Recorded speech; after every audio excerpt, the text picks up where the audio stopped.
Okay, so last time we were talking in the last two lectures about question answering. We have seen various question answering formulations. Oh, I see there is a question in chat. Just a moment.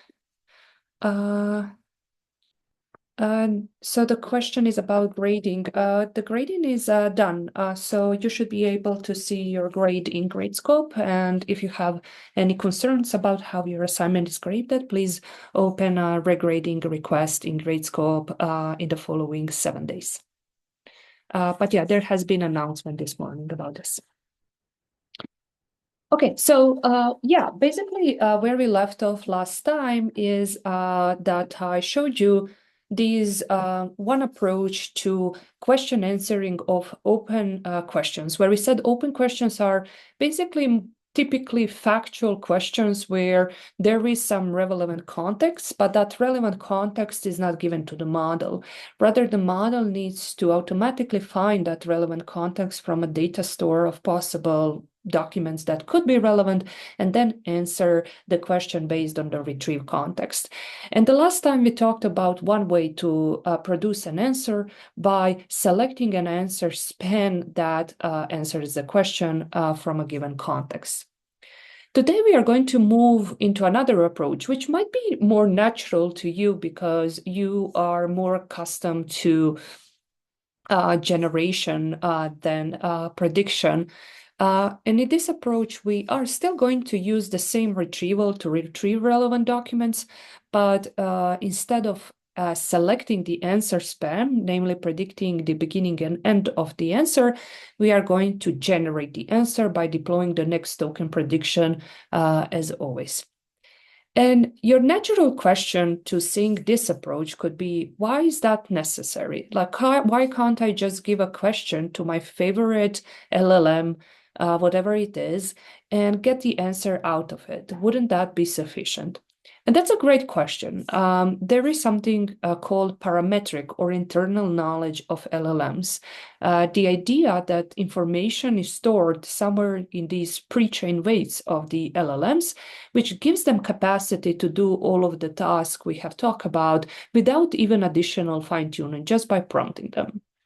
So if there is information that's already encoded in the model's weights, why is retrieval necessary? And one reason why the retrieval is necessary is because these models are prone to so-called hallucination, which is a response that's not faithful to the facts of the world. This is a fine-grained hallucination taxonomy that gives you information of what kind of hallucinations current LLMs can make. For example, they can make the retrieve you have a question about something, and there are certain entities, certain people or organizations that are related to that question. But suddenly the model can change their names or change the title of the organization. And this is when this is what we call entity level hallucination. Then you might have correct entities, correct mentions of people and organizations, but their relationships can be made up. Maybe you have husband and wife relationship between entities, but suddenly the model says they are, I don't know, maybe siblings or something. And then you can have contradiction at the sentence level. The whole sentence in itself contradicts what is known about the world. There are invented information. There are subjective statements that are not that contains opinions and are not facts, or there are statements that are not which we are not able to verify in given knowledge. So there are various things these models can do, and it has been shown in practice that doing the retrieval-based approach, where you first retrieve the relevant documents and then answer based on the retrieve context, rather than skipping the part where you retrieve relevant context, can help circumvent these hallucinations, which is, of course, very wanted because if you are, for example, developing a tool which has to be factual, then you want to minimize these situations. So retrieval augmented generation, now that you know what retrieval is a very simple concept. It's a way to get the answer from a model by using a retriever to identify top K most relevant documents for the user's prompt.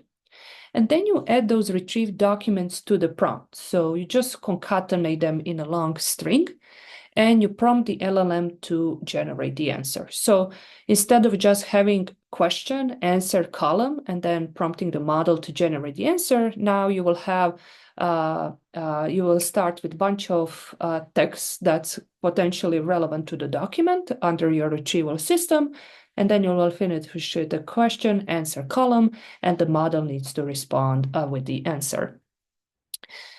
You can fine-tune your LLM that is producing to answer to generate the answer, and you can also generate the fine-tune the retrieval, or you can use this pipeline by just prompting the LLMs. And I'm just gonna give you in a few slides, so be patient, but in a few slides, I will give you some high-level overview of how you can go about training the answer generator and the retrieval. But we won't go into details of that because that's a little bit more advanced and something that people have been doing only in the last year. Okay, but I want to stop here and just to check that the idea of what are we doing, like what the difference between these two approaches is. Like what is when we use the generator here, what is being changed from here to here? I just want to get a verbal confirmation that that part is clear.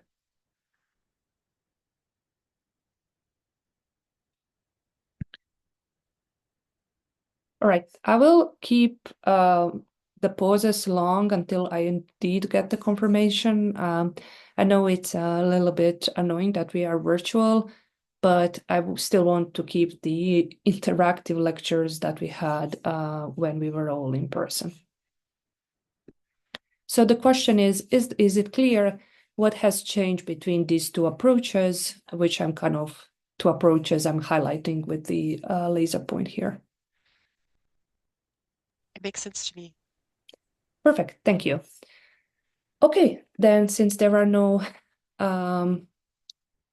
answers that say that it's unclear, let's move forward. So I want to remind you that we talked about the concept of the input context length, right? This is something I have talked about in the 15th lecture on practical considerations, where I said that there is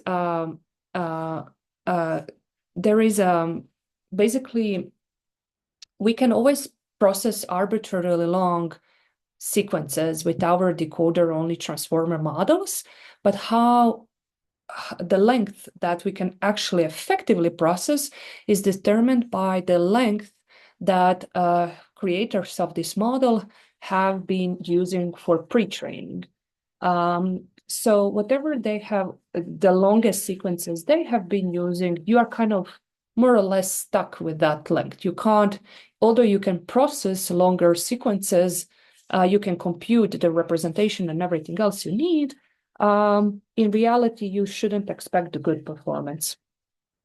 And then I showed you like how many, what are the lengths we can fit these days, and we have seen 128,000 is being a very common number these days, which is a quite long input sequence, is the entirety of first Harry Potter and a little bit of the second, if you remember.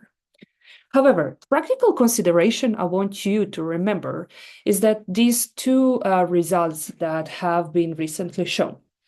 So if you can fit 128 tokens, that is great, because if you had your documents that you retrieved being only 1,000 tokens long, which is not that little, then you can fit top 28 relevant tokens. So you have, like, if you include top 20, excuse me, what I said was wrong.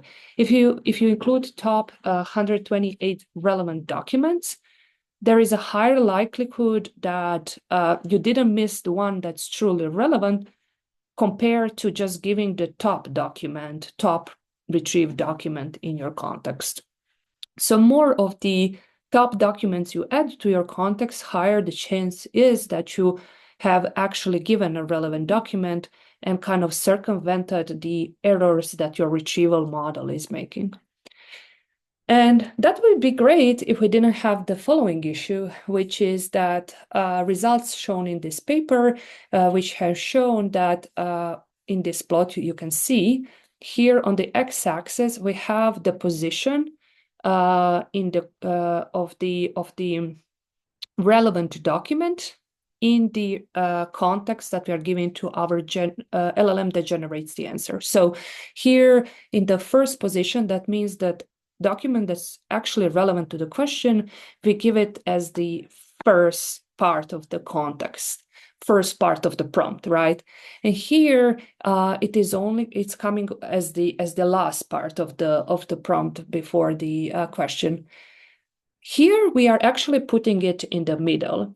And what this paper has shown is depending on where you put your relevant context in your prompt, the model will have significantly worse accuracy if the context appear in the middle of your prompt rather than in the beginning or in the end of the prompt. And this is something we call primacy or recency bias. What appears in the beginning or at the end of the prompt, for some reason, the models pay more attention to those parts rather than the middle of your prompt. So you can't assume that just because you have given the relevant information in your prompt, the model will be able to process it with equal attention relative to positioning it somewhere else. Is there a question about that result? I want to move to another observation, so just want to check. I also see there are 2 questions in the chat, so let me see. Okay, thank you guys. This was just confirmation of my previous question. Okay, so that's one reason why you need to be careful with just adding more and more stuff in your prompt. Another result I want to draw your attention to is that, as I mentioned before, there is this idea of parametric knowledge that your LLM has during pre-training acquire certain knowledge, and it's encoding that knowledge in its parameters, which I know is a little bit maybe hard to grasp, like what does this actually mean? Like it's these are just some number in some ways. And I do agree with you that, it's a little hard concept to imagine, but just go with it. Like these numbers, these weights are associated with certain facts of the world. So the model is encoding this knowledge, so we call that parametric knowledge. However, we can also give it some new knowledge in a context. So, for example, in a few days, we will have the new president of the United States, and whatever the model already knows about who is the president of the United States, and when we update this knowledge by providing it as a sentence in our prompt, will now be in the conflict with the model's internal knowledge. And there is this question of how does an LLM resolves these conflicts? So here is an example where an LLM had, during pre-training, acquired information that pi is an irrational number, which approximately equals to 3.14159. And then someone, for some reason, says in their prompt, define pi as 462. And then when the user asks the question, the same user that has prompted to redefine the pi, if they ask what is the first digit of pi, now the model needs to resolve whether to answer 3 or 4, because it has the conflict between its parametric knowledge and what the user is given in their prompt. And these conflicts, people have observed that the models don't resolve very well, or at least perfectly as we would expect. So this is another challenge when you are adding more context to your prompt, like how to navigate these conflicts between what the model knows and what you are telling it is true. So these are some practical considerations to have when you are using retrieval augmented generation. Okay, are there any questions about that? I want to move to training part. I maybe got one. Yeah, please. So is this somehow related to how hallucination happens? No, it's not related. How I would say how by this, do you mean the conflict between internal and parametric knowledge? Yeah. Oh, I see. I think there are many reasons why hallucinations happen, and this is not the this observation can't explain everything. But let me think how it could happen. Yeah, so for example, in the example I have given you where um, there is a new president of the United States. Yes, if the model had now repeated what is encoded in its internal parameters and to answer who is the president of the United States in a couple of these, that would result in something which is no longer true according to the facts of the latest world, right? And this would be a type of hallucination which would be related to the contradiction on the entity level, right?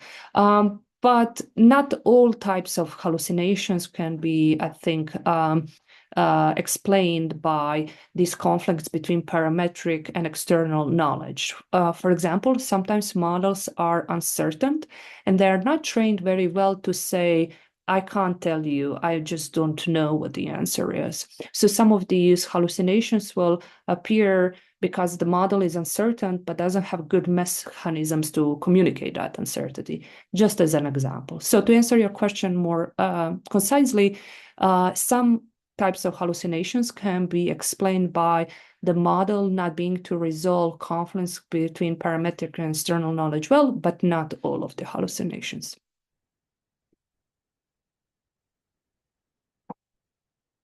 Okay, so any other questions at this moment?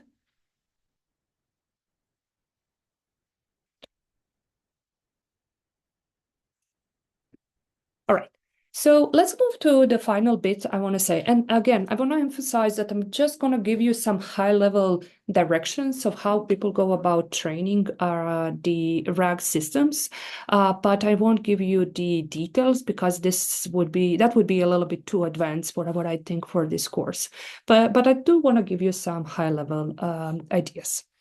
So basically, when we are now having these RAG systems where we have a retrieval and the LLM that generates the answer, the question is how do we train them? Because there are two components, right?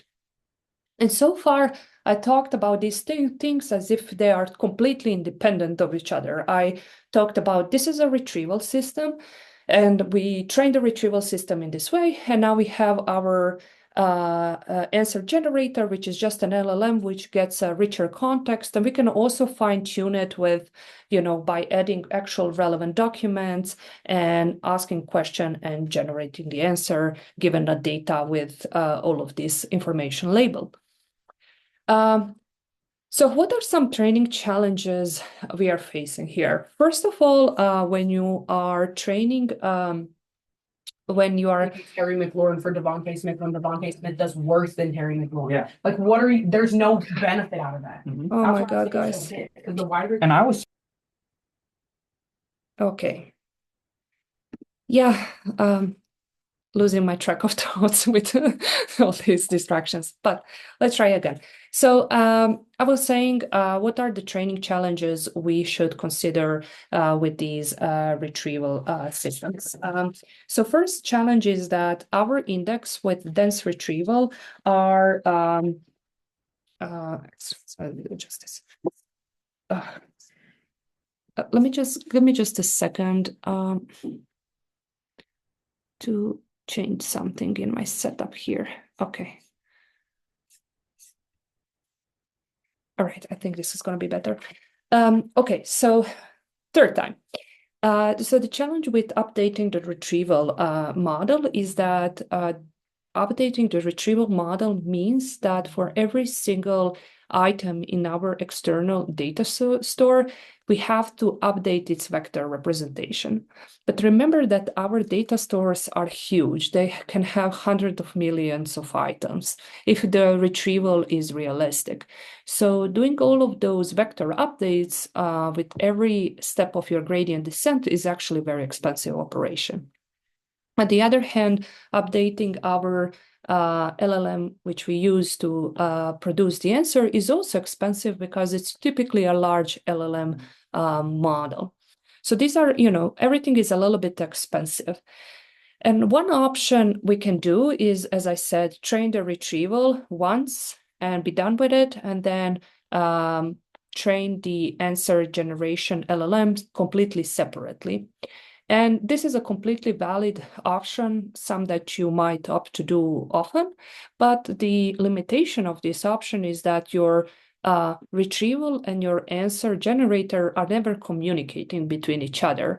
So if you generate a poor answer because you have retrieved poor documents, there is never a chance to communicate that back to the retrieval system and say, hey, you should be retrieving better documents because I can't really answer the question here because I just don't get the right context.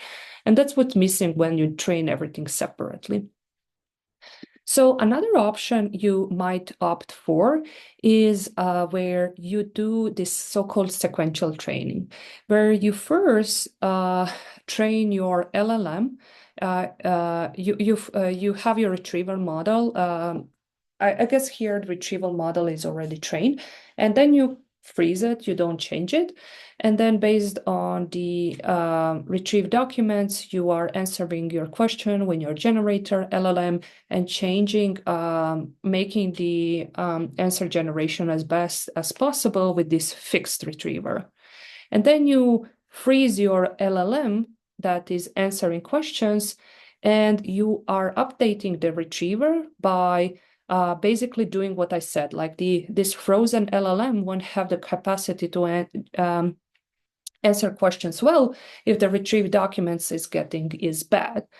However, neither in these options you have the best of the, what we actually want, which is that when the answer is obtained and it's bad, you are updating both the answer generator and the retrieve document. So it's kind of in between the independent training and the joint training of these two systems. So the third option is going more into the direction of training the answer generator and the retrieval system jointly. And basically you do that, but instead of training, instead of doing the updates every time, you allow the index to be stale and you rebuild the retrieval index every t steps. So every certain number of gradient descent steps, you go back to the retrieval and the re-index the documents, which, remember, with dense retrieval, indexing means building the vector representations for the documents. But you do the change of the LLM answer generator at every step. And the final option is just another way to do this joint training, but not fully, by doing the update of the index and your answer generator at every step. But instead of giving the full index to reindex at every gradient descent step, you are going to just give the batch of data, that batch of the index associated with current example. And this is called joint training with in-batch approximation. Okay, so these are some options. As I said, these are more advanced topic that I don't expect. I expect you to know that there are these 4 different ways of going about training retrieval augmented generations, but I don't expect you to know the details of how exactly you go and do each one of these things. I expect you to know the major differences, which are that with independent and sequential training, what you get is that you get the easiness of training, basically. You can train these components individually. There isn't too much communication between the two components, so training them is simpler and faster. However, the downside that I expect you to know with these approaches is that these are not end-to-end trained models, meaning that there is some loss of information between two of them, which makes that the retrieval system is not best designed to provide the documents for the answer generation portion, and the answer generation component doesn't have opportunity to communicate back that the retrieval is the cause of the problems. And then we have seen these more recent approaches to joint training, which are obvious advantages that now you do have this end-to-end training, which will cause the better performance of your RAG system. However, the training might be complicated because now you have these batching methods and reindexing every t steps and so on. If you're interested to find out more details about how to actually go about these different parts of training, which I know is highly relevant for some of the research directions for PhD students in this class, I recommend that you check this ACL tutorial on RAG, where they have Zoom recording, so you can actually follow together with the slides. And then in their section 5 of their tutorial, you can also see how these different ways of training can impact the performance. Okay, so this is where I wanted to stop with the question answering. I also want to remind you that to send an announcement about more details about retrieval training and answer extraction training. I forgot, I wanted to pause at the beginning and also ask, are there any questions about that? So in this pause, my question is, do you have any questions regarding any of the question answering stuff before we move to the summarization topic?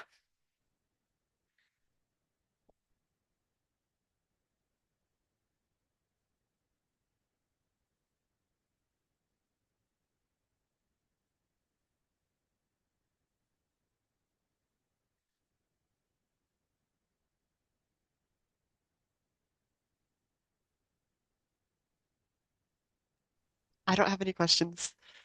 Thank you, Alice. Okay, so just a reminder that we are working in these unfavorable conditions, but I would really appreciate that you keep active as you were in person. It is what it is, this setup, when it's not my preferred either. But yeah, I would like to get interaction from you as well. Okay, so the question is, how important is to train the model in addition to the document retriever? Yeah, so I think the question really depends on the application you have and how different your documents that you're trying to retrieve are from, whatever your retrieval had been used to seeing previously during whatever stages of training it had. And also with the answer generation portion. So it depends on that. It also depends on the sizes of these data set you have. So there isn't a very, one encompassing answer to this question. It really depends on the situation you are working with. But in general, if you do have end-to-end training, it should be working better. That's expectation. It's just a matter of, are you in a situation where end-to-end training is easy for you or not? And that depends on the data sizes, be it for your external data store or for generation of the answer. And it also depends on the domain mismatch. Like if your pre-training data is way different from the documents and the question answering task you are working with, common examples of this would be your pre-training data is, internet data, but your RAG application is in a highly specialized medical domain, then you have a big domain mismatch, and then end-to-end training would likely be way better than independent training, but independent training would be better than no training. Thank you. So does the beginning and recency bias come from the data nearly all models were trained on, the data production by humans? might also follow a recency bias? Yeah, that's a good question. I honestly don't know how exactly researchers are explaining this phenomenon.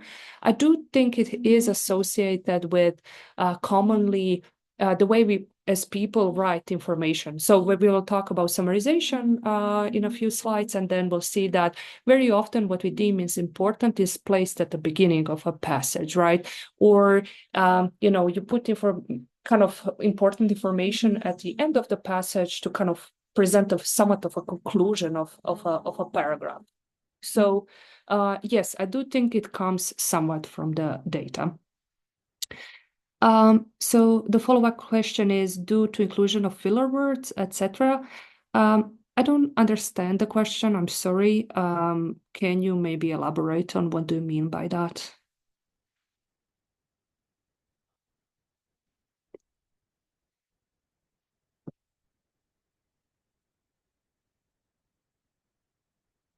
Okay, I don't know whether the follow-up is coming or not, so I will continue and then I can come back to it. Okay, this is also going to work easier if you just speak up, so I recommend unmuting and asking. All right, the question follow-up is, there is loss of meaning towards the middle of a sentence, which may cause recency bias. Yeah, so I don't know. I mean, in this experiment they were running, they were intentionally placing the relevant document in the middle. So I don't think by the construction of that context, by default, we know that the relevant information is in the middle. So we know in that setup that there is no cause of, there is no loss information in the middle.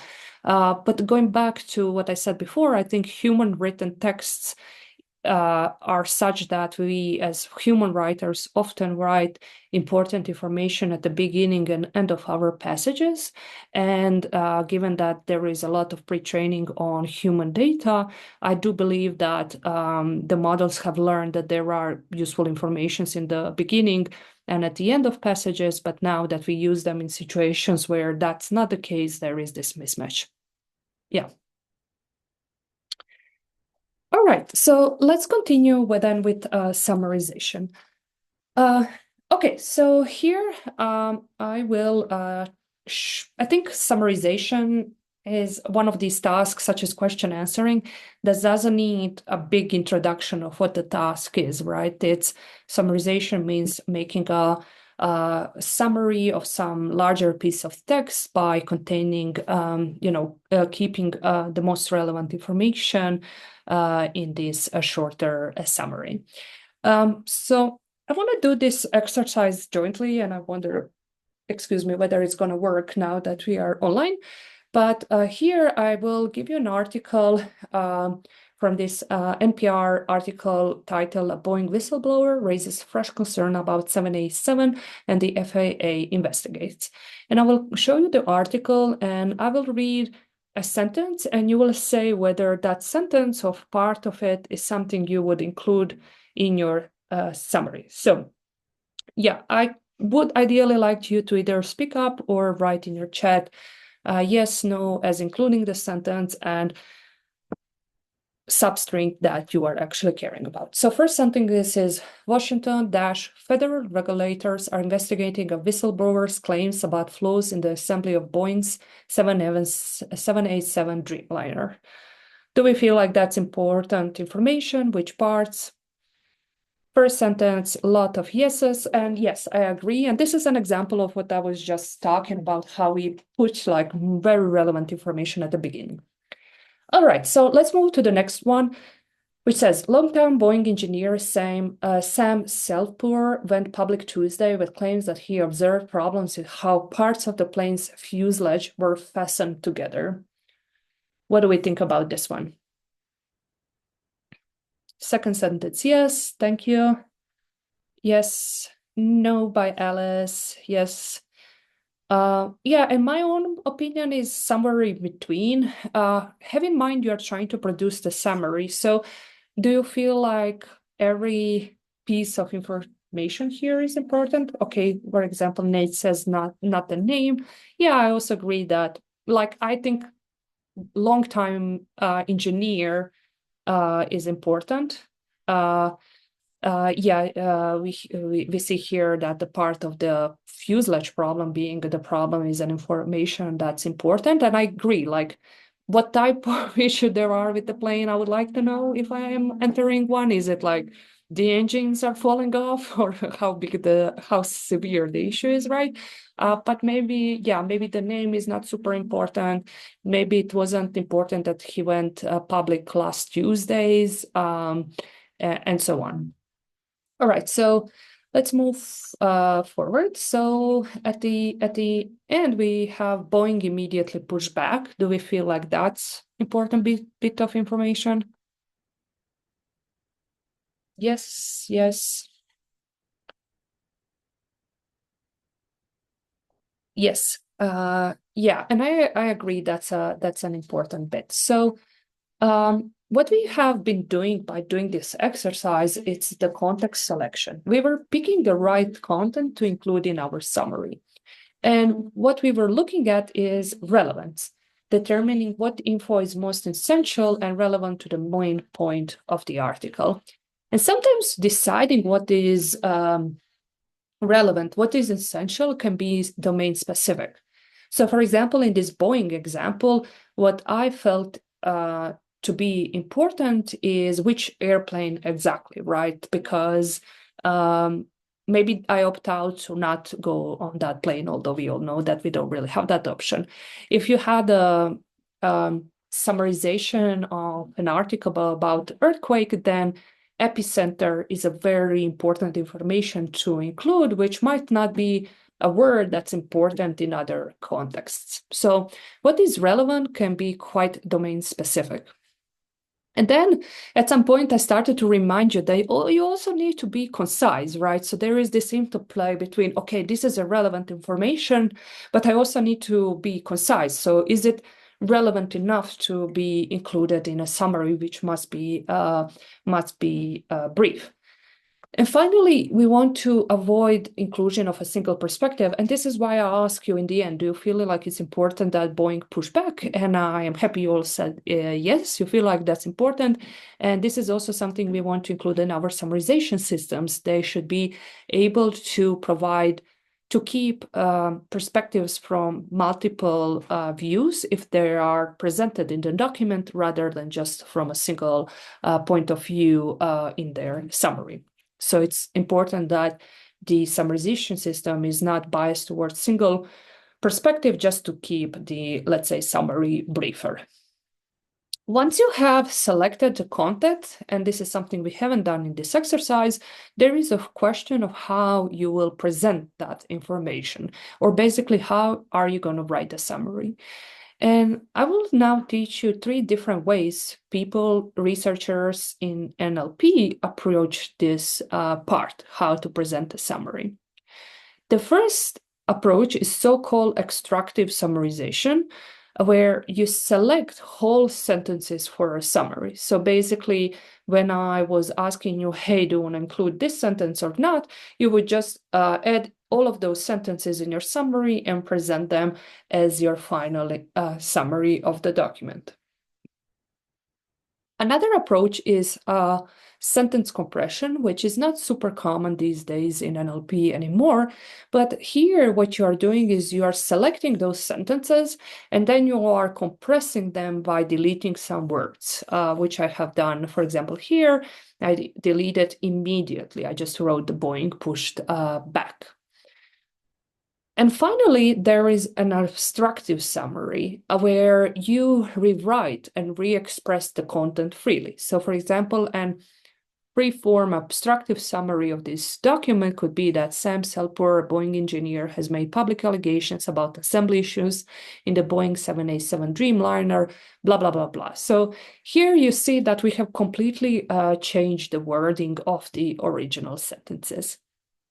I want to emphasize that these terms, extractive and abstractive, are very important terms that we use very commonly in NLP to denote these different approaches to summarization. And sometimes we can apply these ideas beyond the summarization task, and we would again use extractive versus abstractive to denote you're either extracting from text or you're generate freely. Any questions about the distinction of these three approaches? Okay, so what my plan is for today and next time, not next time we have a guest lecture, so next week, is to first show you some pre-neural approaches to extractive summarization. I will give you formulation of how those algorithms are proposed without showing you how you change the parameters of the models that are trained in that manner. And I decided to keep this part because I do feel like this is still an useful framework to think about problems, although you might not deploy these exact algorithms. Then we will quickly see how you would actually use BERT for extractive summarization. We'll check how you evaluate summarization typically. And then we're going to move to approach to abstractive summarization, some other text generation evaluation challenges, and the state of the summarization in the era of large language models. All right, so let's start with the first part, which is pre-neural approaches to extractive summarization. So the classic formulation of extractive summarization, pre-neural approaches, was that given some article, one or more, in the Boeing example, I have just given you one, but I could have given you multiple documents from multiple news outlets and ask you to produce a summary. So given some collection of documents and a length budget of K words, so this is how many words you can have in your summary, you should pick some sentences of total length less than K and make a summary. And earlier formulations of picking yet important yet reserved content are falling under umbrella of what we would call maximum marginal relevance, or MRR for short, where you do the following. While summary is less than K words, you are going to calculate this ugly looking equation, which we'll break down in a second. So here you are looking for the sentence to include in your summary that's not yet included. So R here stands for the documents you have, and S is your current summary. So you're looking for sentences that are not yet included in your summary. And among them, you are trying to find the one that maximizes this value. Now, this value is basically making that interplay between important yet diverse information. So the first part is related to relevance. Here, we are looking at the similarity between your potential candidate sentence to be included into summary, DI, and some query. Now, I know that now some query had been introduced out of nowhere. This is summarization. So what is a query? So query can be, sometimes it's given. Sometimes you will get a query such as, for example, here in the Boeing example, maybe query can be the title. Boeing whistleblower raises fresh concern about the 787 and the FAA investigates. That could be a query, for example. Very often in these, pre-neural approaches, this would just be a topic of a document or a collection of the document, or anything you feel like kind of is a very related thing to the, to the summary you want to create. So that's a query. And when you are looking at your candidate sentence to include in a summary, you are measuring similarity between this sentence and that query.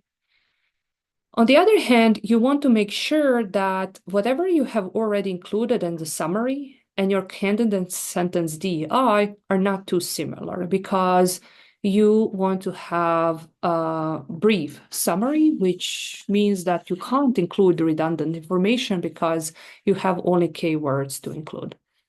So you do that by here maximizing dissimilarity, because you have minus here. So minus negative similarity is same as dissimilarity or distance. So you are maximizing distance between your candidate sentence and other sentences currently in the summary. And then you have this hyperparameter lambda, which controls the trade-off between relevance and diversity.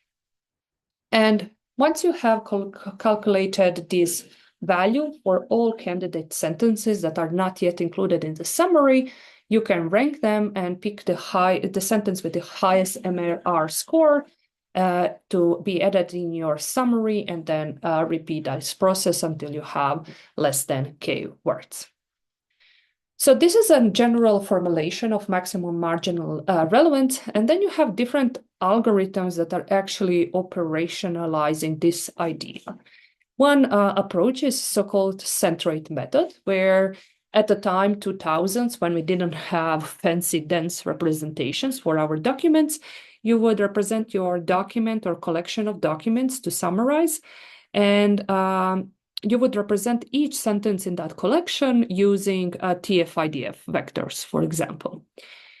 Then you will compute the document centroid by averaging the sentence vector representations. And this centroid is more or less the vector representation of a document or their collection that is kind of providing the gist of the vector that provides the gist of those documents.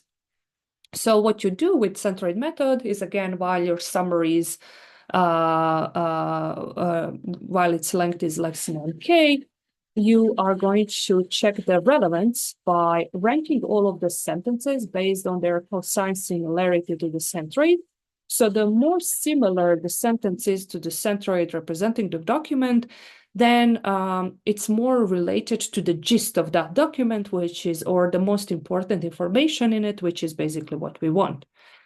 On the other hand, we want to keep things as brief, and we don't want to include redundant information, wasting the capacity, the number of words we can include in the summary. So we are going to filter sentences, this is a typo, sentences, based on their cosine similarity with already chosen sentences.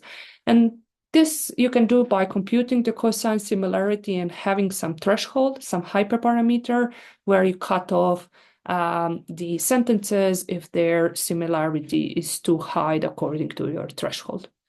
And then you are going to pick a sentence with the top relevance that passes a redundancy check. A nice thing here is this is actually an unsupervised method. You don't need to train something here because you're just working with these vector representations.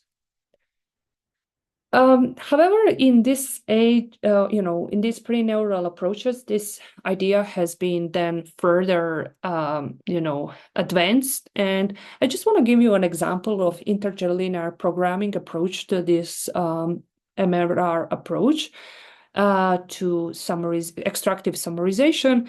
And I think another reason why I chose to include this algorithm is to cover at least once usage of interlinear programming in NLP, which before neural approaches, and even with neural approaches before they became way more advanced, has been very, very popular method. So here we also want to pick important yet diverse content, but we are going to do it slightly differently. We are going to count the number of documents each bigram occurs in to measure importance. And we are going to find a summary that maximizes this score of bigrams it covers, which naturally gives the notion of diversity. The more bigrams you are covering, the more diversity you have. And if you use ILP approach to this, excuse me, I didn't do this animation very well, you will approach this in the following way. You are going to introduce C and S, which are going to be indicator variables over bigrams. So over all bigrams in the collection of documents you want to summarize, and sentences. So although this seems like you have only one C and S, you should think about this. You have as many C and S's as there are bigrams and sentences in the collection of documents you want to summarize. And goal is to find the values, either 0 or 1 of these C's and S's, which correspond to including or not including the bigram and including or not including the sentence. The optimization is written as follows. You are trying to optimize the weighted sum of the bigram indicator values, where WI, or the weight, is the frequency of a bigram in documents. So you want to include as many bigrams as you possibly can. However, you need to constrain your optimization, because if we have included all bigrams, we would end up, if we had only this optimization function, trivial solution would be to include all the bigrams in our documents, which wouldn't give a good summary. So you need to subject your optimization at a constraint such that the length of your summary is smaller than a given length you allow to have. So this can be written, so Sj is 0 or 1. It corresponds whether the J sentence is included in the summary or not, and Lj is its length. And you want the sum of all the lengths of sentences you have included to be smaller than some capital L that you allow to have for the summary. However, you also need to have some additional constraints that ensure that you are setting the value for a given bigram, bigram to be included only if the sentence where that bigram appears is also included. Because in the end, we are going to use these values so which sentences we have picked for the summary to construct our extractive summary. And to achieve this rule that the values Ci are set to 1 if and only if some sentence that contains it is included, to mathematically write this, you can introduce these two inequalities. This value here, this symbol here, is just an indicator function. I usually like the notation 1 for the indicator function with that fancy one which has 2 vertical lines, but my LaTeX plugin didn't really want me to produce that one, so we are stuck with the ugly one. What this value here says is that it's going to be 1 if Ci, so bigram, is part of the J sentence, and 0 otherwise. And here as well, 1 if bigram Ci is bigram is element of the J sentence. And basically the way to read this is, okay, if the bigram appears in the J sentence, then you cannot have a situation where this is 0 and this is 1, right? This inequality will be not hold, and therefore that will not happen. And other way around, if you give ones to all the sentences where bigram appears, then their collective sum should be larger than the bigram's indicator value. Okay, so this is an integer linear programming approach to extractive summarization. And the goal here, and something I won't tell you how to do, is how do we actually find these values Ci and Sj, how to find this value that are maximizing this objective while keeping these constraints. I'm not giving you a solution here. That's not important for me, because you likely won't even be approaching your extractive summarization in this way, but I do want you to learn that these constraint optimization approaches to solving NLP tasks exist. What you will end up potentially using is our current neural approaches. So for example, BERT-based approach to extractive summarization. And here situation is very simpler and way more connected to what you know right now. So to produce an extractive summary, which I remind you is a task where you need to select the sentences in a given document or a collection document to produce a summary. With BERT, you would approach that by, again, putting the documents into your input. So here you have, here you can see sentence 1, sentence 2, sentence 3, and so on. All the sentences in all the documents you have, you would just concatenate them together in one long sequence. However, you would, add these special CLS tokens before each sentence. And the reason why you would do that is because you are going to use the final representation of the CLS tokens to classify each one of these sentences with binary decisions, with 0 being do not include this sentence into a summary, and with 1 being include this sentence in the summary. Here you have as a standard input to your transformer token embeddings and positional embeddings, but here you also have so-called segment embeddings, which are just additional embeddings. You might have A and B, for example, so only 2 of these special tokens, which we will add to your token and positional embeddings to additionally separate these sentences. In 2018, it was kind of standard to include these segment embeddings to additionally separate different texts that you're giving in the input together by usage of these special tokens. Since then, it's not super common thing to see, but you can always introduce these special embeddings to delineate different parts of the text additionally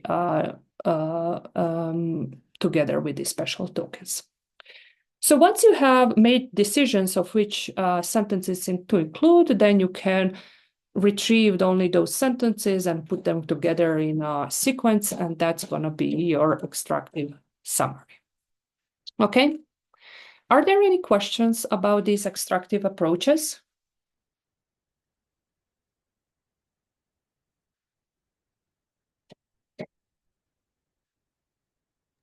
For the BERT-based approach, how can we be sure that it will give only the correct number of sentences? Oh, that's a great question. So a lot of things with neural approaches are done by hoping that your model will figure out things from your training data. So in your training data, you had your summaries being certain, sentences long.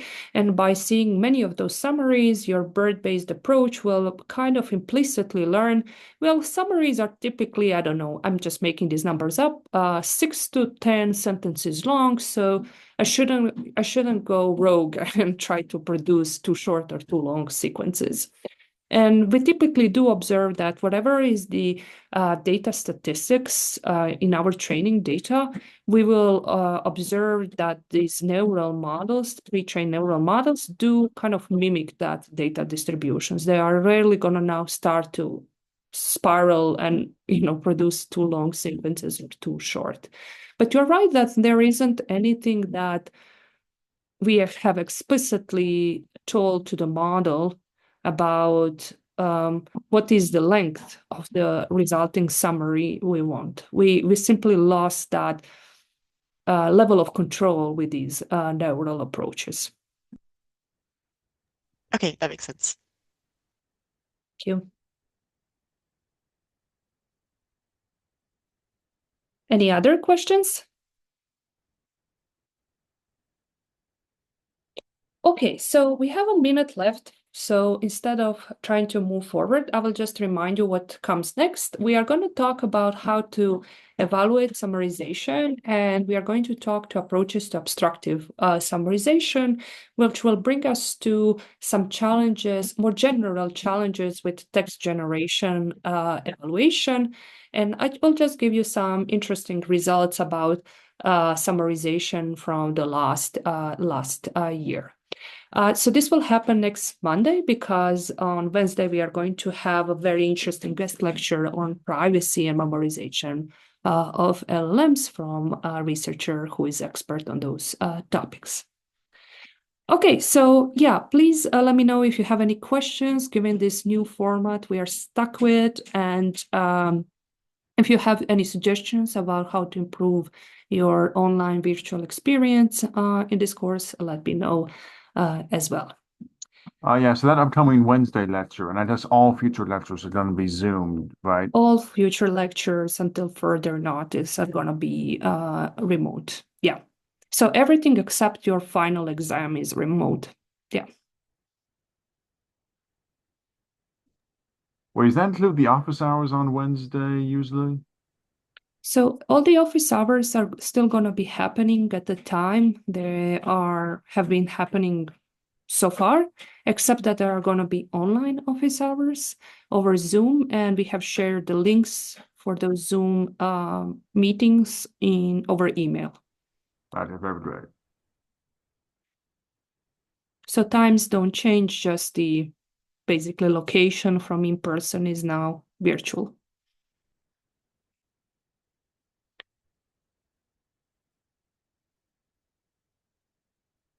Yes, auto-muting users, I agreed, will introduce that option. Okay, so the class time is done, so feel free to leave the call. I will stay just for a couple minutes, as I usually do after lectures, just in case there are any questions.